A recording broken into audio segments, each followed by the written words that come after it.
স্বামীর পরকীয়ার বিচার চেয়ে টানা ১০ বছর ধরে নওগাঁর আদালতের বারান্দায় ঘুরছেন ময়না বেগম। শুধু ময়না বেগমই নন, জমির বিবাদ নিয়ে একই আদালতে বদিউজ্জামানের অপেক্ষায় কেটে গেছে দীর্ঘ ২৫ বছর।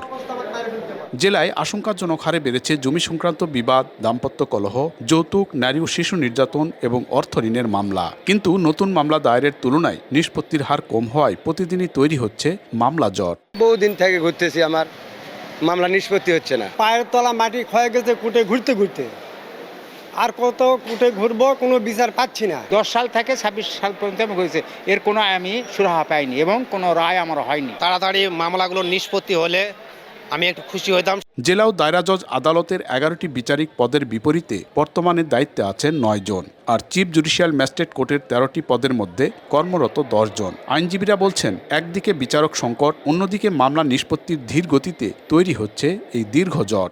একজন বিচারককে 2-3টা কোর্টের দায়িত্ব পালন করতে হয়, এতেও মামলার দীর্ঘসূত্রিতা বাড়ে। যে আদালতগুলো আছে ফাঁকা আছে বিচারক, দ্রুতই সে আদালতগুলোতে বিচারকের পদায়ন করা দরকার। দ্রুত মামলা নিষ্পত্তির মাধ্যমে বিচার প্রার্থীদের ভোগান্তি কমাতে আলাদা চিফ জুডিশিয়াল ম্যাজিস্ট্রেট আদালত ভবন নির্মাণের প্রকল্প নেওয়া হলেও গত 5 বছরেও তা আলোর মুখ দেখেনি। এ অবস্থায় অবকাঠামোগত উন্নয়ন ও শূন্য বিচারিক পদগুলো দ্রুত পূরণের দাবি জেলা বার অ্যাসোসিয়েশনের।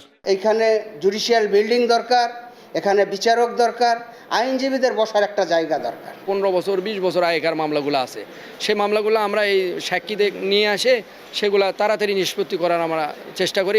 নওগাঁয় জেলা ও দায়রা জজ আদালত, 2টি নারী ও শিশু নির্যাতন দমন ট্রাইব্যুনাল এবং 13টি চিফ জুডিশিয়াল ম্যাজিস্ট্রেট কোর্ট বিচারিক কাজ পরিচালনা করছে। 11 উপজেলা নিয়ে গঠিত নওগাঁর আদালতে প্রতিনিয়তই বাড়ছে বিভিন্ন মামলার সংখ্যা।